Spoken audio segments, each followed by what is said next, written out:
Club today for August of 2022. I am Jordan Minter. I am the person here at the library who is in charge of the History Club. And we have History Club every month on the third Thursday at 3:30. So I see a lot of new people out there. So hopefully we'll see you again next month when we'll do the American Revolution and the U.S. Constitution, and we'll have a trivia game afterwards. Today, we are going to play vintage video games afterwards because our subject for this month is gaming history. We're celebrating 50 years of video games, and this is outside of my area of expertise, so I'm going to turn it over to our special guest today, Terrence Simpson. Thank you. Let's give him a hand.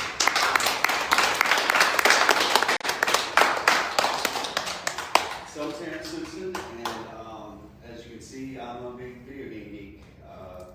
This is a hobby passion that has actually become a business. I own Level Gaming, and I have a business partner, and we started GT's Arcade and Grill, which is an arcade that we're trying to bring here to Sanford. So hopefully within the next year or so, you guys can see, yeah, my wife's doing this. Within the next year or so, we should be in a building somewhere here in Sanford. That's my personal goal, and that's what we're really pushing to do. I'd love to have something here to see all these faces come in and have a good time and enjoy the type of environment that I enjoyed whenever I was a kid. My wife and I, we grew up on the coast.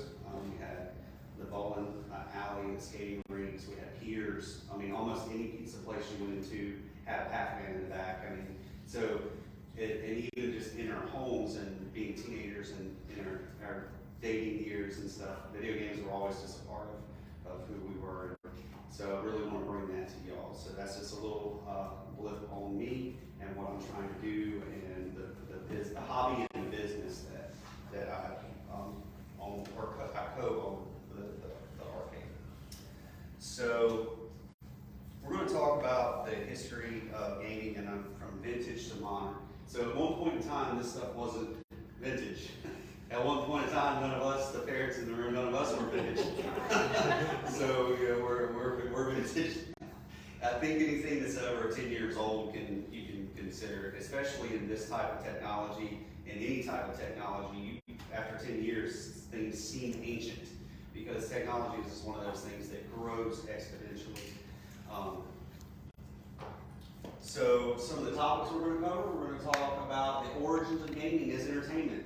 We're going to talk about how electronics entered into the realm of gaming, because humans being part of that, being a human is needing to entertain yourself. So gaming and games are not new by no means, but video gaming and electronics and how that all plays into how we entertain ourselves is, in the broad picture of things, a fairly new thing. We're going to talk about the early pioneers of video games, the rise and fall of arcades, because at one point in time, the only way you would enjoy some of the things that you guys are going to enjoy here in this room was in an arcade. And I have an arcade set up in another room. When we're done here, we can all go over there and check out some of those games. So at one point in time, you didn't have these in your home. You had to go to a separate place, put the quarter in your hand, put it in a machine to play some of these things. So there was an era of arcades.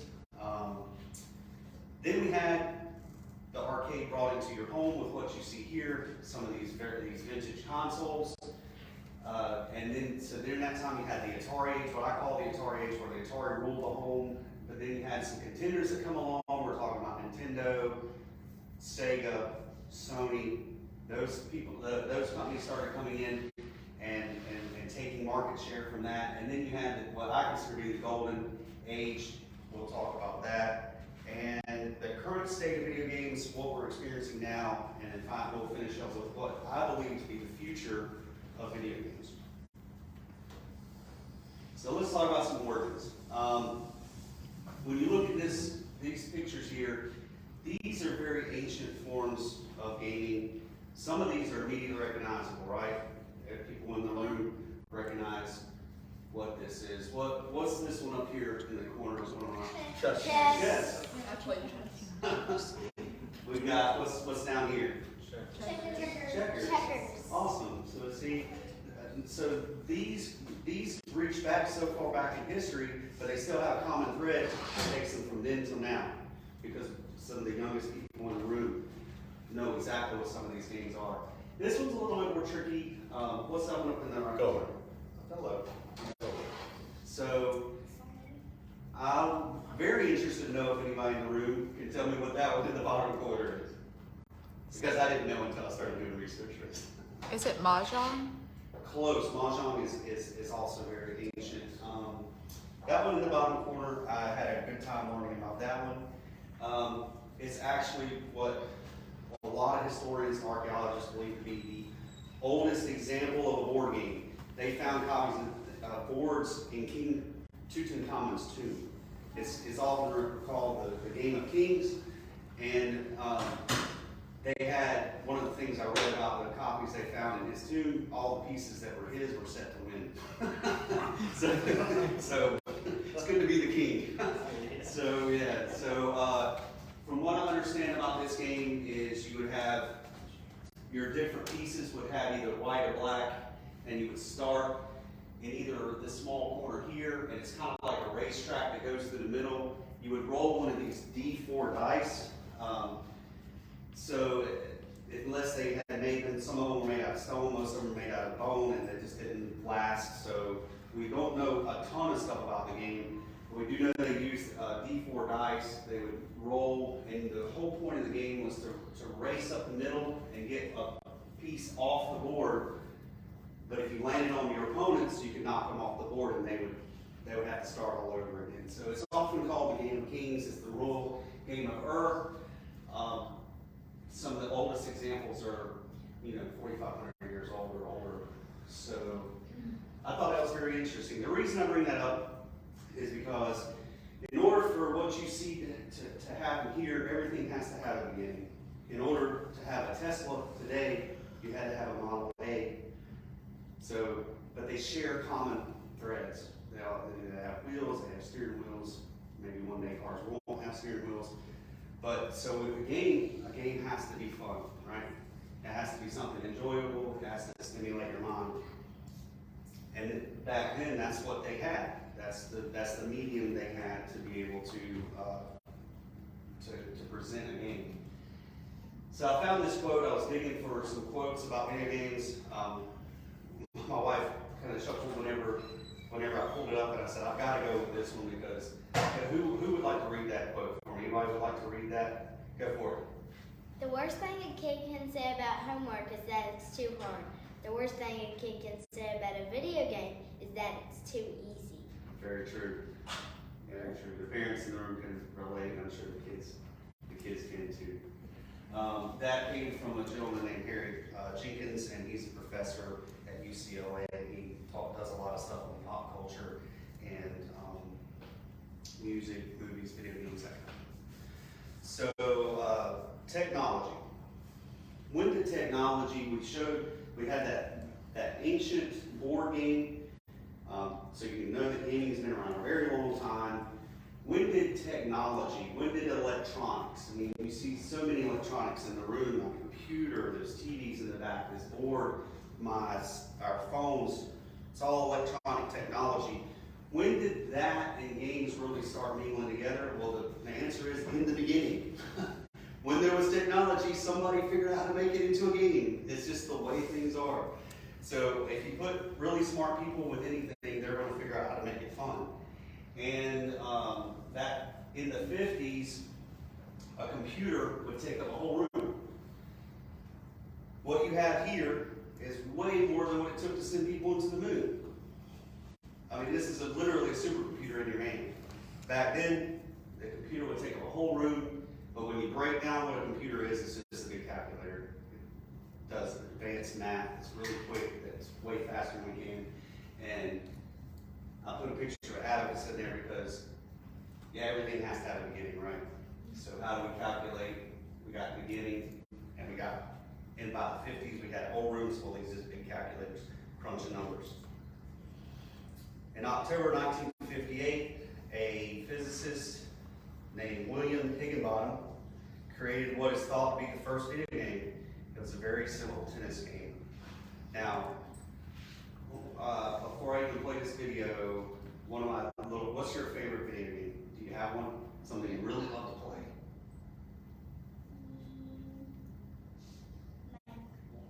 Minecraft. Okay, that's very ironic because I brought Minecraft to talk about. But there's no wrong answer. That's an awesome game. I love that game. So, before there was Minecraft, before you could even have Minecraft, can you imagine playing something like this?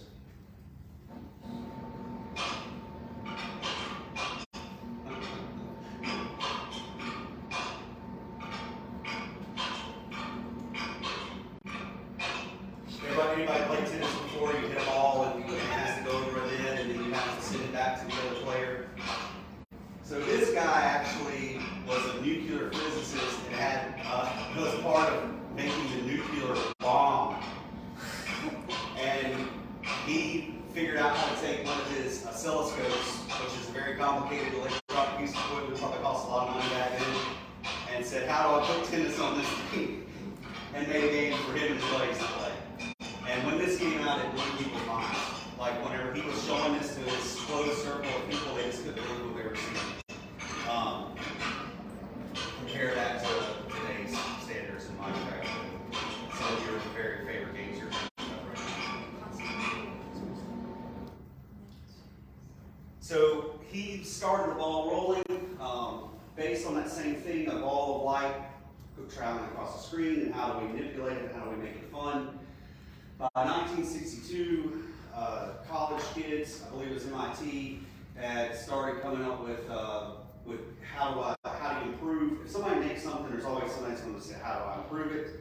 And they started, well, let's have its own dedicated screen, and they started a game. By 1962, they had Space Wars that was floating around colleges and other professional institutions. And with that game, you had a star in the middle, and you had the gravity. The star was pulling these little ships towards it, and if you got to the middle, you blew up. Your whole point was to shoot the other guy before the star sucked you in. So there you go. Brainy people taking complicated computer equipment and making it into a game.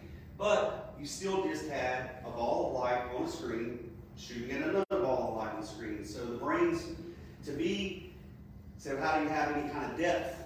And at that time, with the computing power, when I say depth, how do you have a story? How do you have a world that you can imagine in your mind? Like when you're reading a book and you can see what you're reading in your mind's eye and just have an adventure. The only way they could really accomplish that with that technology was text-based games. So they would it's like reading a book that you could interact with. You type in what you wanted to do, and the computer would think and give you a result, and you had something you could interact with as a game. Brainy people, what do they want to do? They make a game about landing on the moon, one of the most complicated things, math and trajectory and everything. So, but that was the type of people that were making games. So this was very fun and entertaining.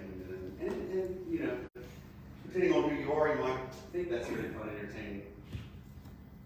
By 1969, pop culture starts coming in. Star Trek, you got a geeky community. I consider myself a geek, so I have things I'm into that other people were into. Within that geeky community, one of the big things was Star Trek, the original Star Trek. So they took that popular culture thing and turned it into a game. And so now you have kind of an example of, you have a world that they created that was text-based based on a TV show that was very popular at the time. Here's where you have the them versus us. I consider me an us person. I'm your average Joe. With the thems were the college students, the professionals. They were in these mainframe computers that were very expensive and very experimental, and normal people just didn't have access to it.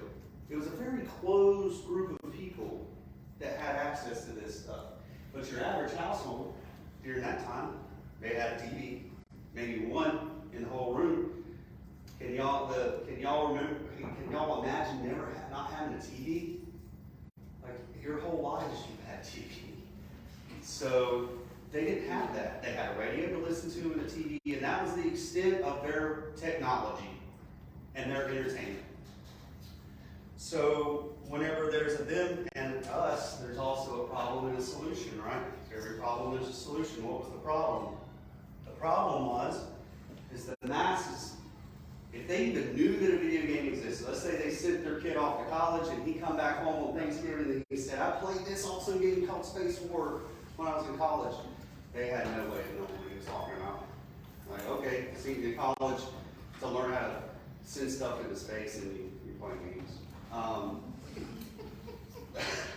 You know, so they didn't understand at all. If they had any knowledge of a video game, they had no way of experiencing it.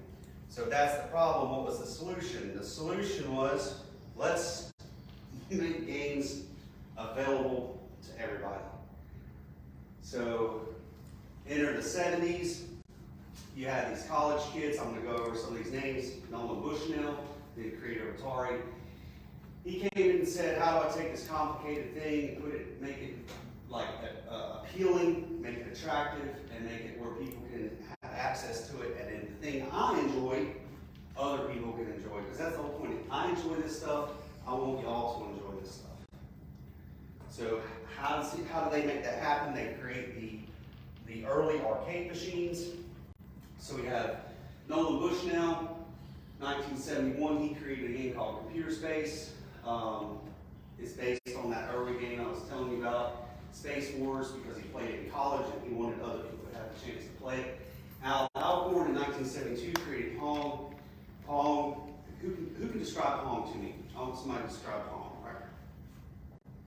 Two like light rectangles and one ball. It's like the tennis game that you described earlier, but simpler for the human mind. There you go. Yeah, there you go. You got two paddles on either side. Everybody's played table tennis, right? You hit a ball, the other person hits the ball, and you hit it. It's got to go over a net and bounce back. So they created that in digital form, and it was like wildfire. It was so simple, so easy, so fun, and people loved it. So Computer Space, kind of technical, a little complicated, people weren't having fun with it, but it's the beginning. Pong brought that type of entertainment to the masses. By the late 70s, the Japanese had entered the picture full swing, and they were cranking out hits, and they were taking this technology, because video gaming and the video game industry is an American-made, American-born industry. Started with Atari, so in California. But by the time the late 70s, the Japanese took and run with it, and they've contributed so much to the video game industry, in some areas taking over the video game industry, and in the gaming world, we're better for it. So by 1979, Asteroids was coming out, and Lyle Rines was behind that. Out of this whole picture of a whole decade of video gaming, these three guys all rolled into Atari, and Atari was the king of the 70s. I mean, they ruled the roost. They had it going on in arcades. They brought the home console to the market. I mean, they were knocking it out of the park. My first earliest memories of gaming, and I talked to one of the parents in the room, was on the Atari 2600, which was all made possible by those three guys. So by the time the end of the 70s and 80s rolled around, arcades started coming around in full swing, and now you had a whole industry based around video gaming. You had a lot of minds going into this form of entertainment, and like I said, it's making a lot of money. A lot of people are involved. More money, things get progressed, get better. I put some old games across the top, and then some newer arcade games, and I've got two slides of these. So can somebody tell me what that one is? Space Invaders. Space Invaders. What about the one in the middle? One of my all-time favorite. Defender. Street Fighter. So good. Street Fighter.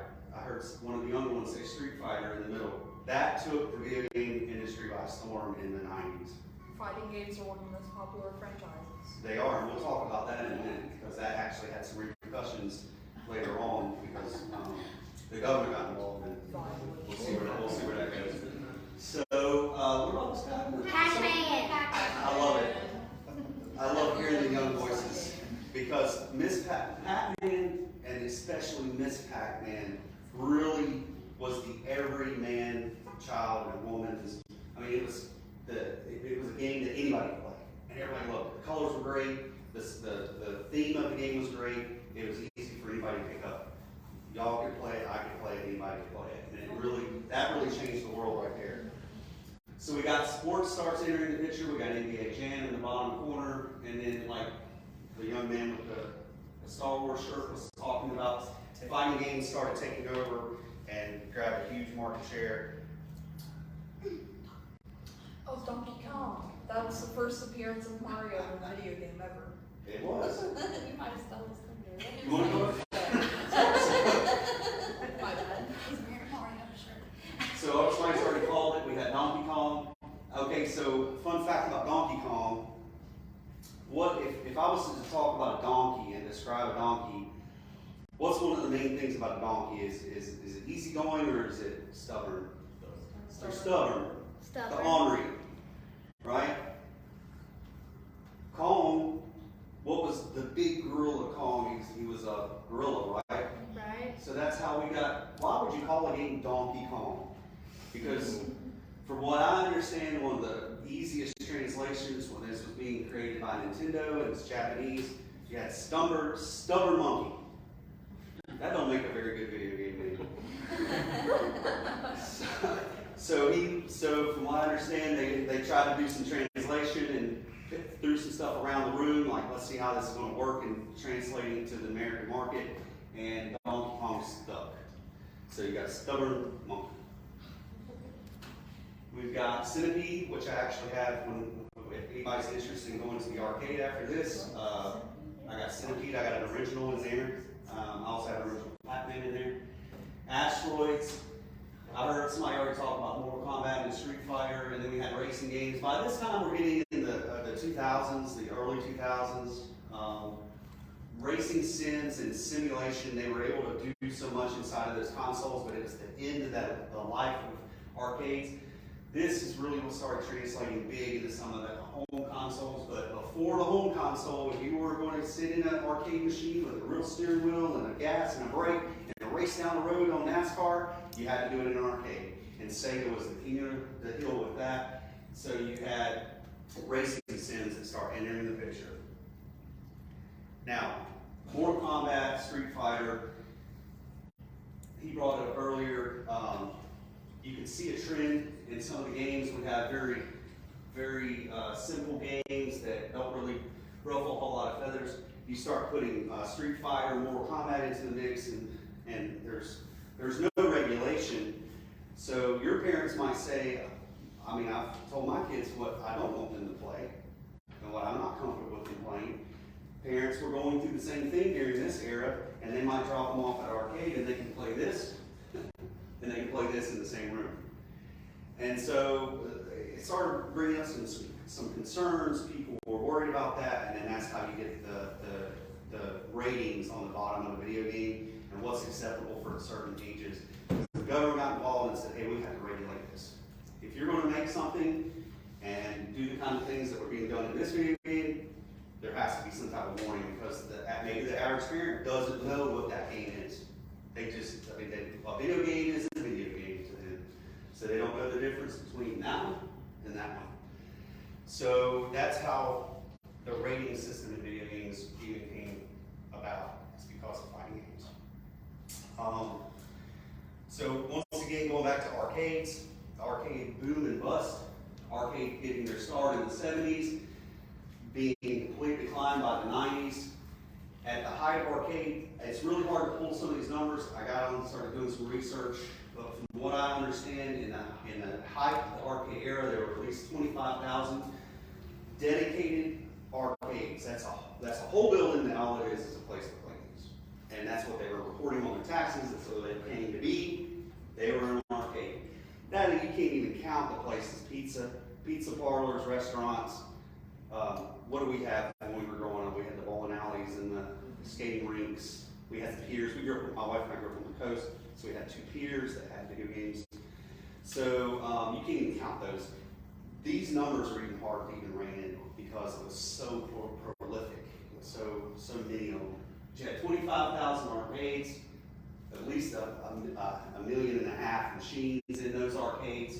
You had 200 kids, adults, everything in between, going through those a week, which equals lots of money.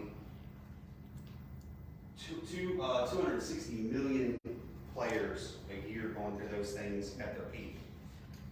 That's nothing to sneeze at. This was a big business. So that equals out to $900 million at peak a year was flying through these things. 3.6 billion quarters. I don't even know what would that fill this room? I don't know what 3.6 billion quarters looks like.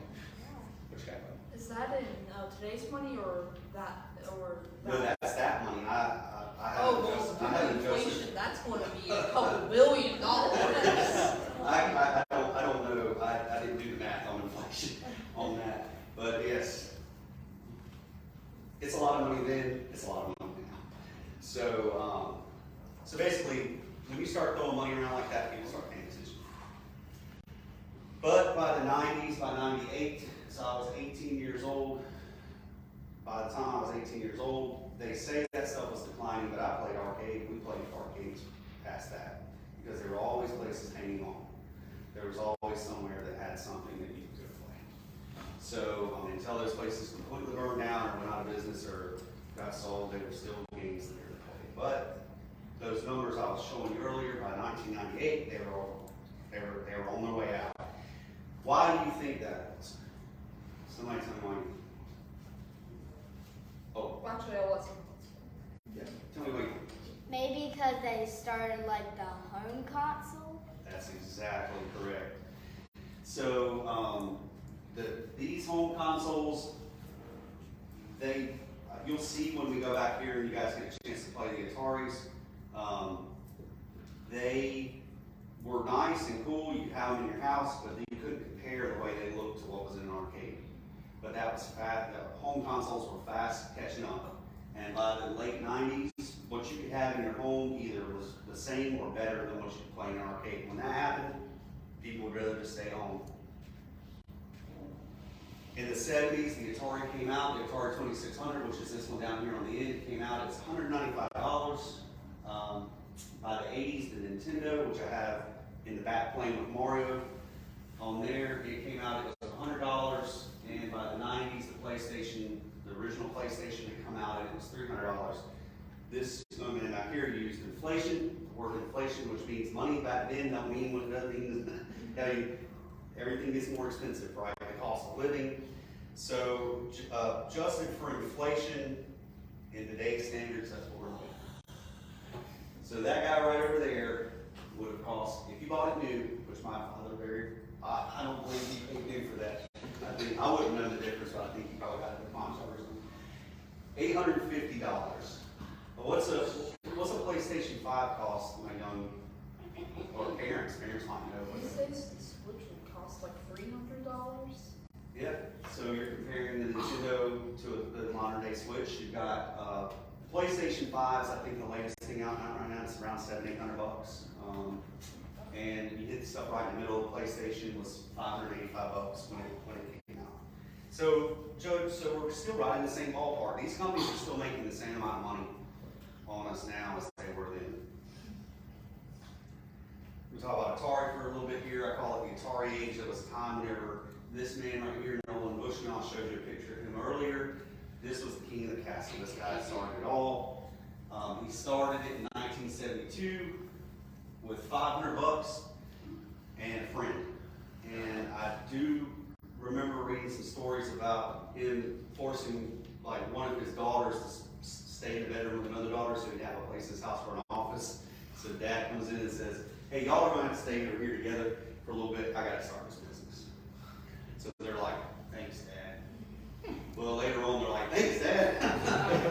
Because in a very, very short period of time, he took this thing and ran with it and turned it into what it is, and he sold it. How many years difference? That's 72 to 76. 4 years, right? So in 4 years difference, he sold it for $28 million, which is $168 million. That's pretty good investment in 4 years, I think. So some people really not good. So he stayed on with the company, but he sold the company, and he was no longer the owner of the company. He stayed on and still was a part of the company. He went on to create another company called Chuck E. Cheese. Whenever he left Atari. Yeah. Because while he was in college, he worked in arcades and he worked in amusement parks. And he knew, he could see the value of entertainment and how much money can be made in keeping people entertained. So, he also knew how to.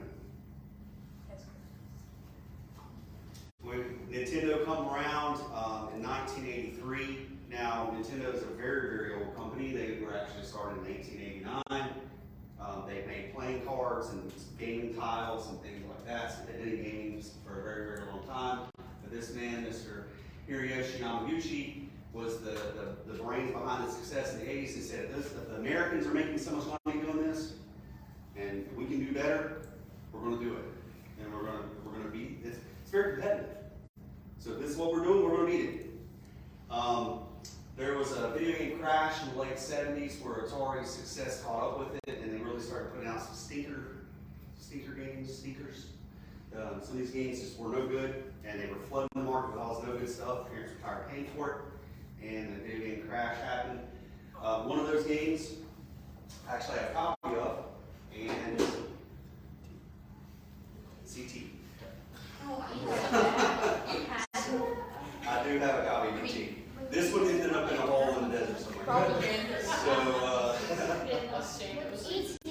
this game was corporate bigwigs and big brains saying, you know what, we got to ride on the success of a movie franchise. You got this much time to do it, which was not enough time to make a good game. They rushed it to market, and this game is it's said that this is the end of the Atari age. This game ruined it all. It was so bad they buried it in a hole in the ground in the desert, denied it for decades. I wouldn't be surprised if someone actually went and They did. did it. They did. Oh. Because Atari lied about it and said that didn't happen, and then somebody wanted to prove it did, and they went and dug the holes up and found the game. Games, old mini, like just copies of it buried in a hole in the ground. That's how bad it was. So Nintendo come along and saved us, because that could have been the end of it. There would have been no more money put in it. There would have been development of it. Nintendo come along and said we can do much better. They introduced the Nintendo, and with Nintendo, one of the most popular video game characters ever, which I have on my shirt, which is Mario. And I'm going to show you guys what me, as y'all's age, would have seen on TVs during that time. May you be the one to witness the birth of the incredible Nintendo Entertainment System, the one to play with Rob, the extraordinary video robot, batteries not included. He helps you tackle even the toughest challenge. Will you be the first to raise the incredibly accurate Zephyr and play games like Duck Hunt or Action Pack, Hogan's Alley, and High Flying Kung Fu, each sold separately? Will you be the one to experience the Nintendo Entertainment System? Comes with Rob, Zephyr, Control Deck, 2 controllers, Gyro Mike, and Duck Hunt. That's honestly more convincing than commercials. Right.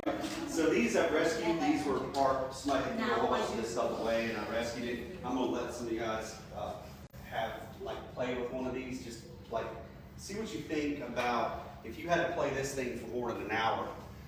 What do you think your hand would feel like? I mean, it would hurt.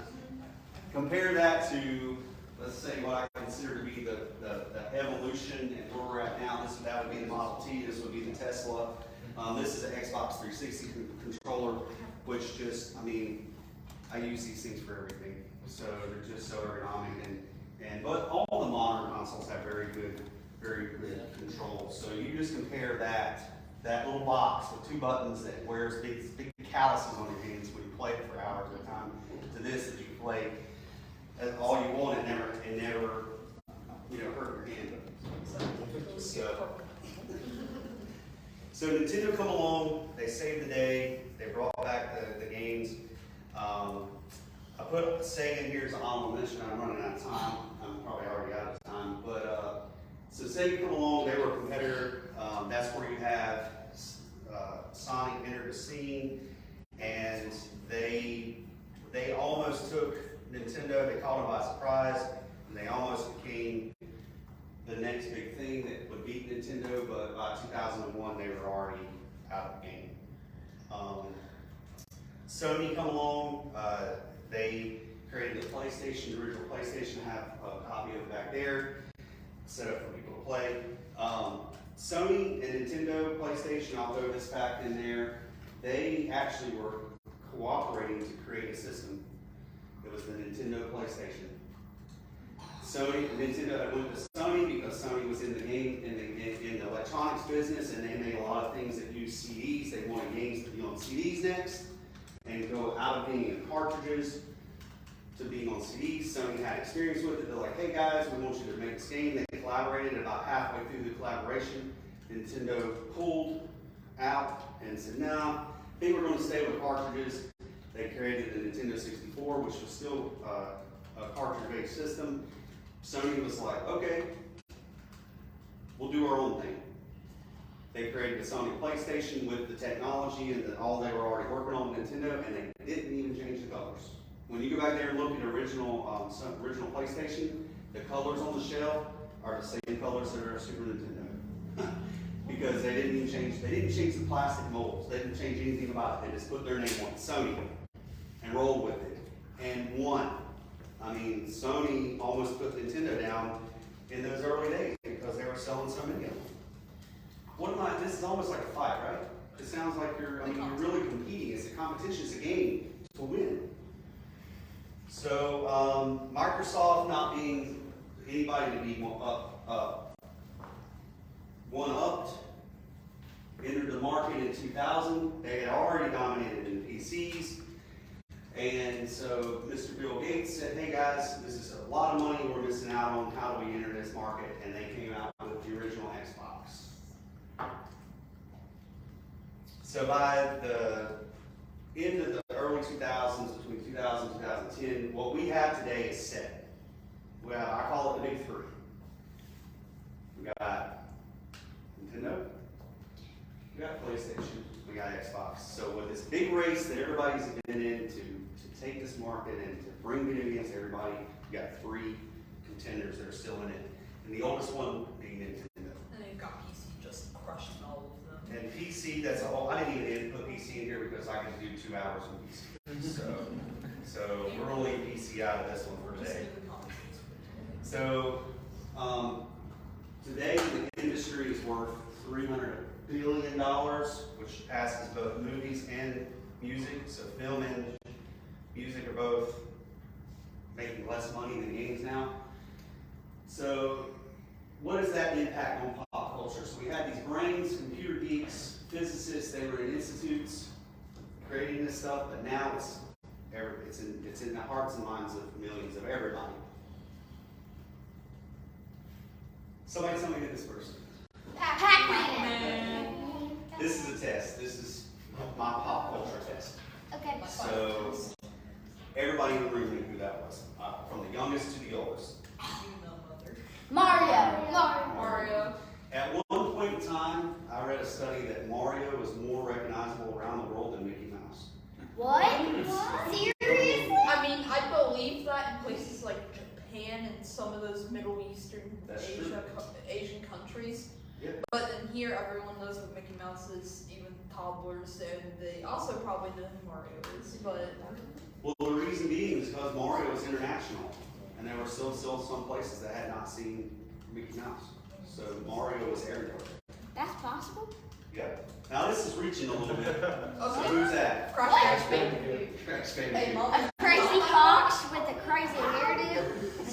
So what the early systems did really well, Nintendo did really well, was create a mascot, and they did that with Mario.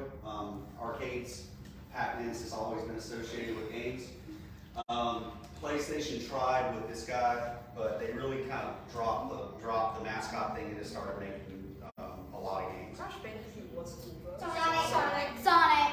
So that's very interesting that y'all know who Sonic is, and that company went out quit making mainstream consoles in 2001. They don't But make that consoles. character is still very popular. They made movies. Last year was the second movie to that. So they're still making movies. Sega is still making money off this guy, and he's been around since the They're making 90s. movies and games. Did you hear that they're about to make another one? Halo. John 117. So, I'm an Xbox player. I definitely know who that is. yeah, so Xbox, but you can see, guys, you can see a progression of kind of like we have this first character that was bouncing around little screens back in the day, and then now we got something like this. So everything evolves, and now you have whole stories. This stuff to me is whole new worlds are just being created in the electronic world. There's just whole worlds to experience in this stuff. I bet everybody in this room could take a quick look at this chart, and you can probably pick your first video game you ever had. I've already told y'all the Atari 2600 was my first one. My fondest memories is of the Nintendo, and then I do still play a lot of the stuff through the 6th generation to today. Can somebody tell me what was their first one they had on there? My first was the Xbox 360, and then I got a Xbox One. Then I got a Nintendo Switch, and then I got a VR headset. Nice. I saw your name go into that. The Nintendo Switch. They came out with these handheld little games too before the Atari was the second generation. Yeah. Because I remember I had a handheld like football game. It was like, it was just a sequence thing. If you learn the right sequence, you could just run the ball. And they had a basketball one. It was like a size of a transistor radio. Do you remember what it was called? Was it Game & Watch? Was it called? No, it wasn't a game. It was about the size of a transistor radio, if you remember those. Yeah. And I think it was just called football. yeah, it was fun. I think it was just football, but it was just, you got like 3 dots for the line and one guy in the back, and you try to get him around and stuff. But it was like this thing you could take with you, and, put a battery in it and play it anywhere. But So from our young, I'll have to look that one up. Yeah. what was your first? The GameCube. The GameCube. What an awesome. Love the GameCube. So, What's the GameCube? I want you guys to think with me for a second. Our youngest one is giving us examples of the memories they're making now. Some of our older folks like me can give you memories that they made decades ago when they were that age. It's going to hit everybody in this room. There's something on here for everybody, even in the middle. So that is what we call nostalgia. On the medical field, they came out with this condition called Nintendo thumb. Did you hear that? Yeah. Like a cartoon. People didn't know what it was, yeah, because they be coming in with these, and they said, "You play Nintendo? Yeah, we got Nintendo thumb." Did you see the little controller I passed around? Yeah. Yeah. So that's. And then, like when the first Xbox came out, it came out with the original Halo and this flying game, and I like the flying games. My son was about 3 or 4 when we got it, and Halo sat in the corner for like a year, and and then he said, "Hey Dad, let's play this game," and that was the end. we went on that, played that thing forever, and Donkey Kong. So That and Donkey Kong. proves another point that it doesn't matter no matter how old you are, how young you are. There's something for everybody. Yeah, When it comes to video games, there's something for He's everybody. now 30 years old, and if we get together, we'll play Halo. We'll play it on the hardest level, but we'll play it co-op. So like I was like, "Dad, go over here to kill," and I'll be over here, and then you would spawn and all this stuff. I'm gonna ask my wife what's something we've played so much of as a whole family. The whole family in one room. Guitar Hero. Guitar Hero. We got stuck as a family on Guitar Hero, and we played it. My kids, us, we still play it. So I was tempted to bring it in, but I didn't. Another one too in the arcades. They still have them here. But what they still have, I've seen now, is the Dance Dance Dance. My son used to do that Dance Dance. with his friend. Dance Dance Revolution. It's like exercise. Oh yeah. So I'm gonna wrap this thing up as I'm way over. With video games being firmly set in the fabric of modern society, I've very well demonstrated that with these little exercises I've done. What is the future of gaming? And I've already heard it once, what my personal opinion is, because if you think about it, where we're at now, graphics in these things, what they're able to accomplish is to me photorealistic. There's sometimes I see some of these new games that have come out that I can't tell the difference between that and watching a real football game, watching a real movie. It's just so close. To me, and personally, I think the future is virtual reality. So standing here now, looking forward to this is what I see people doing in the future. We're already here. There's VR sets. I'm unfortunately one of those people we were talking about earlier. I get kind of seasick and dizzy and a little bit of a headache with it. I really, really want to enjoy it. But where we're at now with it, I'm just one of those people that I just really can't enjoy VR right now. But I'm very excited about where it's going and what we can do. Because I believe as long as I'm on this planet, I'll be playing video games. So I just want to see as much of it as I can and see where it goes. So in here, guys, video games were invented in the 50s. They had, by the 60s, they had captivated young college minds. They went mainstream in the 70s with arcades. They flooded the home with the Nintendo in the 80s. By the 90s, what you could do in your home has surpassed what you could do in an arcade. By the 2000s, we had the three winners, what I call the three winners in that race. It's all Xbox, Nintendo, and PlayStation. We had, by the 10s, everybody had some type of video game in their life and in their home. I mean, it's just like there was a time before there were cars and people rode horses, but nobody's alive like now that probably remembers that. So there's a time now, there's a time coming where everybody that's on this planet played some type of video game as a kid. And it's amongst the largest entertainment industry. Right now, today, 2022, they're making more money hands over fist than anything else out there. So the future is very bright for video games. I appreciate y'all. Thank you guys so much for taking part in this. I apologize for going over, guys. No Thank you guys worries. for having me.